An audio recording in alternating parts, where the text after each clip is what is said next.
Morning children, all of you. देखिए, आपको मैंने इसके पहले जो पद्यांश भेजा था वो सीटेट ऑनलाइन एग्ज़ाम के लिए बहुत इम्पोर्टेंट था। और ये दूसरा पद्यांश है, ये भी इम्पोर्टेंट है। ये तीनों के लिए इम्पोर्टेंट है, यूपी टेट, सुपर टेट और सी टेट। तो आप लोग इसे ध्यान से सुनिएगा। और जो हमारे और अन्य बच्चे हैं, जैसे क्योंकि मैं इसे चैनल पे डालूंगी, सुभाषित श्लोक है और भी नीति के श्लोक हैं, क्योंकि ज़रूरी है, सुनना है, क्योंकि मोटिवेशन मिलता है। मोटिवेशन स्पीच के लिए लोग कितनी कोशिश करते हैं सुनने के लिए, भीड़ लगा लेते मैं देखती हूँ। तो जब आपके कोर्स में ही मोटिवेशन श्लोक हैं, सुभाषित हैं, तो उन्हें भी तो सुनना चाहिए और अपने जीवन में चरितार्थ करना चाहिए।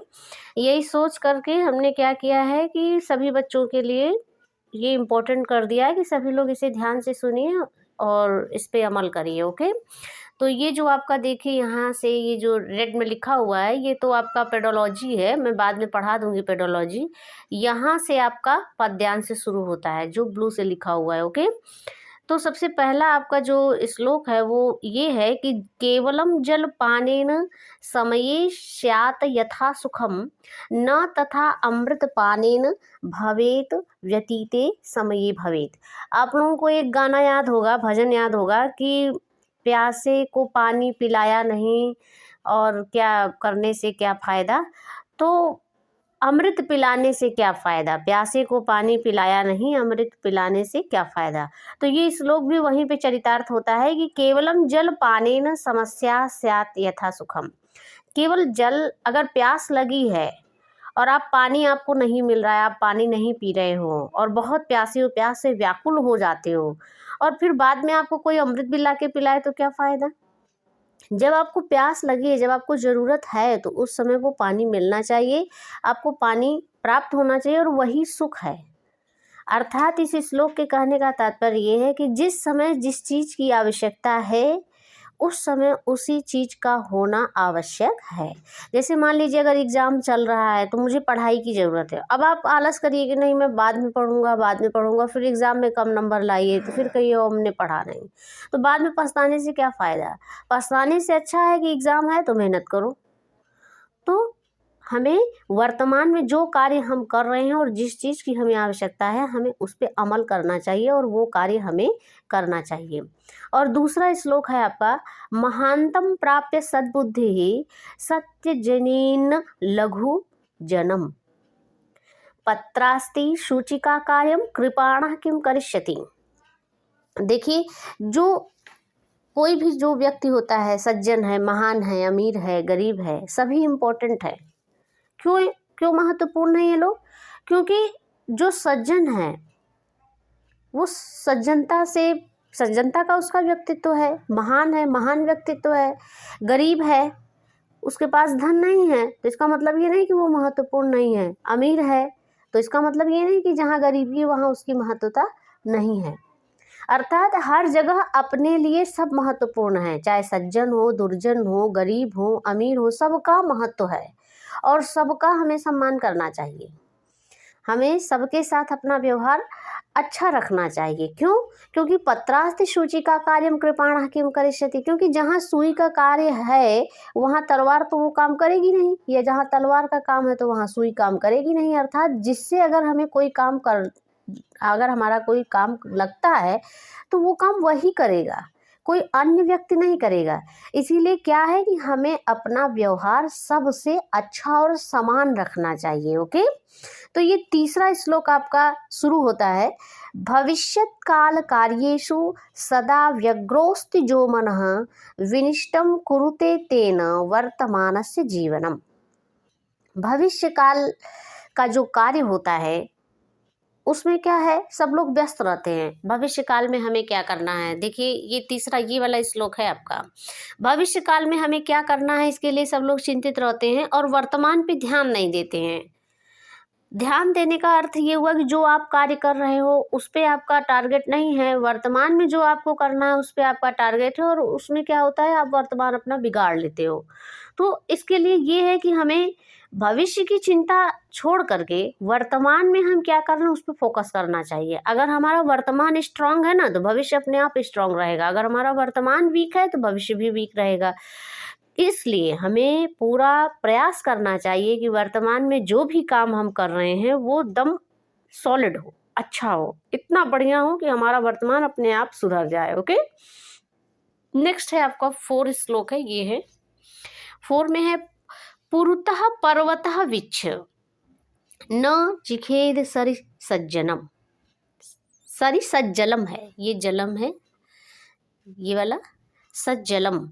पथ बाधाम चिंत्यैव याति मार्गांतरम प्रति।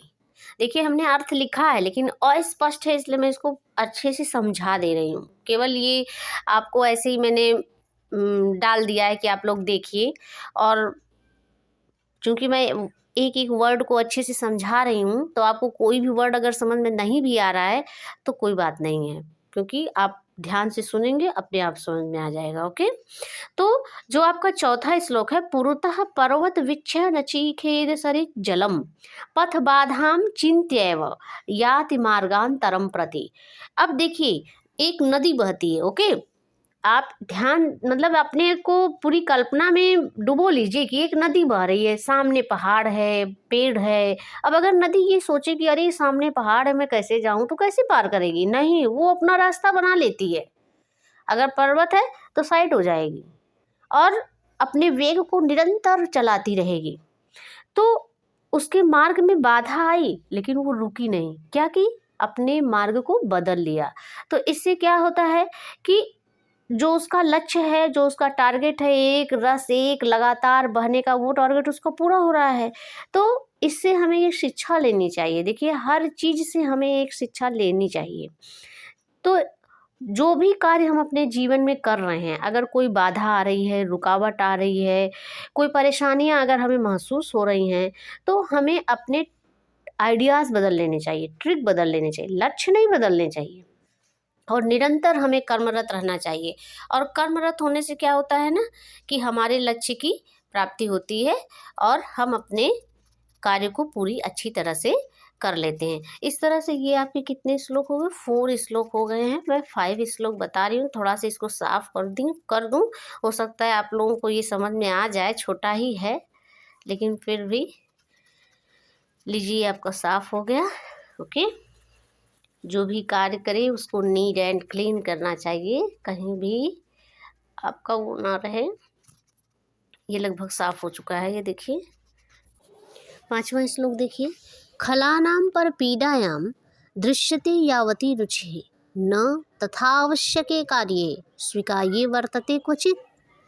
जो दुष्ट हैं वो दूसरों के पीड़ा में जितना रुचि दिखाते हैं वो रुचि अपने आवश्यक कार्यों में नहीं दिखाते हैं।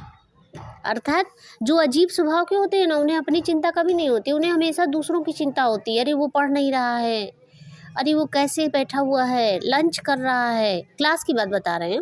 और सामाजिक जीवन में भी इसी तरह लोग होते हैं कि अरे वो क्या कर रहा है, उसने ऐसा क्यों किया, उसने वैसा क्यों किया, या अगर वो कष्ट में है तो उसको आनंद आ रहा है। यानी कि दूसरे में इंटरेस्ट लेना और अपने ही कार्यों में इंटरेस्ट न लेना, तो ये गलत बात है।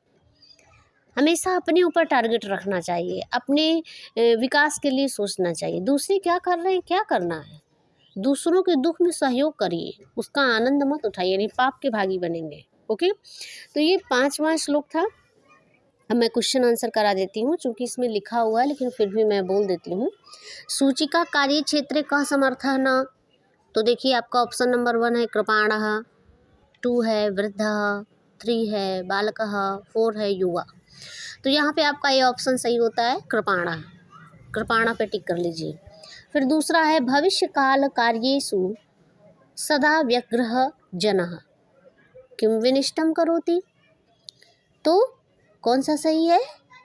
तीसरा ऑप्शन आपका सही है, वर्तमानस्य जीवनम। ऑप्शन 4 है, पहला ऑप्शन है भविष्य जीवनम, दूसरा अगस्तस्य जीवनम, तीसरा वर्तमान जीवनम और चौथा है मार्चस्य जीवनम। तो आपका तीसरा ऑप्शन सही है, वर्तमानस्य जीवनम। फिर आपका तीसरा नंबर का क्वेश्चन है सम्मुख। सम्मुख एक शब्द है जो इस श्लोक में आया है। तो सम्मुख इति पदस्य पर्याय पदम श्लोके प्रयुक्तम तच्चित्वा लिखता है। सम्मुख शब्द आया हुआ है लेकिन इसका पर्याय पद आया हुआ है, सेम टू सेम सम्मुख नहीं आया है, तो इसका पर्याय क्या होगा? ऑप्शन 4 दिया जा रहा है। ए ऑप्शन है परितः, बी है पूर्वतः, सी है उभयतः और डी है सर्वतः। तो इसमें से आपका परितः आपका सही है। परितः नहीं, पूर्वतः सही है। पूर्वतः मीन्स सामने होता है, परितः माने चारों ओर हो जाता है। तो नदी के सामने पहाड़ आता है ना, तो सम्मुख मीन्स पूर्वतः, तो पूर्वतः राइट आंसर है। चौथा है दृष्ट्वा इति पदस्य पर्यायपदम किम? तो दृष्ट्वा इति पदस्य पर्यायपदम क्या होगा? आपको 4 ऑप्शन दिए जा रहे हैं। ए है विच, बी है संग्रह, सी है अनुभूय और डी है समाप्य। तो आपका ए ऑप्शन सही है, विच। दृष्ट्वा मीन्स देखा, विच मीन्स देखा। फिर 5 क्वेश्चन है आपका। सलानाम कुत्र रुचि वर्तते? ए ऑप्शन है मार्ग निर्माणे, बी ऑप्शन है वृक्षारोपणे, सी ऑप्शन है परपीडनाय। तो जो खला नाम रुचि कुत्र वर्तते, इसका ऑप्शन क्या सही होगा? परपीडनाय। दुष्टों का रुचि कहाँ है? परपीडनाय, दूसरों को कष्ट देने में। फिर आपका लास्ट क्वेश्चन है, समये जलपानेन किम भवति? ए है दुख, बी है पीड़ा, सी है ग्लानि और डी है सुखम। तो यहाँ पे सुख आपका ऑप्शन सही है। तो इस तरह से आपके ये क्वेश्चन आंसर हो गए। अगर आपको कुछ महत्वपूर्ण चीज़ें और हैं जो नहीं आती और मुझसे पूछना है, तो आप अपने व्हाट्सएप ग्रुप पे, जो सीटेट यूपीटेट सुपरटेट का व्हाट्सएप ग्रुप है, उस पर आप क्वेश्चन अपना भेजिए या कमेंट बॉक्स में क्वेश्चन भेजिए, मैं उसको इसी तरह से डिस्क्राइब कर दूँगी। Okay, thank you all of you, take care, all the best for your examination.